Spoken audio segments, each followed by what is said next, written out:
I do feel like it's easy at this point to kind of forget about the Clippers, and understandably so. They're in their fourth year since forming the PG and Kawhi tandem, and each year they've had their failures for different reasons. Year one in 2020, they straight just flopped against the Nuggets in the bubble. Year two, Kawhi has his knee injury against the Jazz, and you don't really get to see the full extent of what that team could have pulled off. And obviously that injury bleeds into year three, and PG himself missed significant time that year, and they ended up just missing the playoffs altogether. And even so far in this young season, Kawhi's obviously missed a lot of time, PG's missed some time, and a lot of their role players have missed their own share of time. But at least in the last couple weeks, they started to get a little more healthy and started to piece it together a little more. They won 4 of their last 5, and they got their biggest and most important win of the season against the Celtics about a week ago. Kawhi himself also had his best game of the season there, a calm 25, 9, and 6. And the team as a whole really just put everything on display that made them so scary before the season even started. It's their depth and versatility that makes them so dangerous to really every team in the league. They got a lot of different guys that they can bring in certain situations.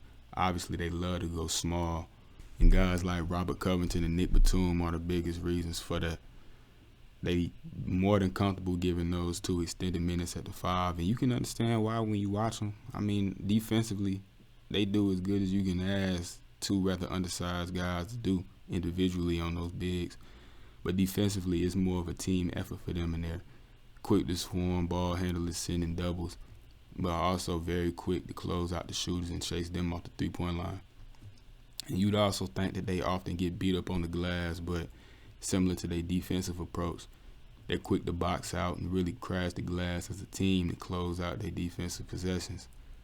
And obviously, offensively, being smaller like that allows for them to space out the floor, open up more room for driving lanes, but also kick out and stretch out bigs to the three-point line. But other than those 2 guys, you still got hustle guys like Terrence Mann, elite shooters like Luke Kennard, isolation scorers like Marcus Morris, more rhythm and flow offensive guys like Norman Powell. They just got a lot of different people they can throw at you and give you a lot of different looks. I think the most important thing for them, though, is still having an above-average big in Zubac to match up around the league with these bigger teams, especially in the West, the Nuggets, the Suns. If you want to consider the Lakers are bigger teams, and to have a guy like Zubac to throw at those elite bigs is still very important. And to me, his value don't necessarily lie in his numbers, even though he did have that near 30-30 game a couple weeks ago. It's more his instincts and abilities to be able to be in the right place at the right time and always seem to make the right play. Especially when you consider the deal that they got him on. They really got him on a bargain. And as I said, I do believe he is an above-average big, so to be able to have that as well is the key to their success. Obviously, though, at the end of the day, it's the PG and Kawhi show, and the team only going to go as far as those 2 take them or don't.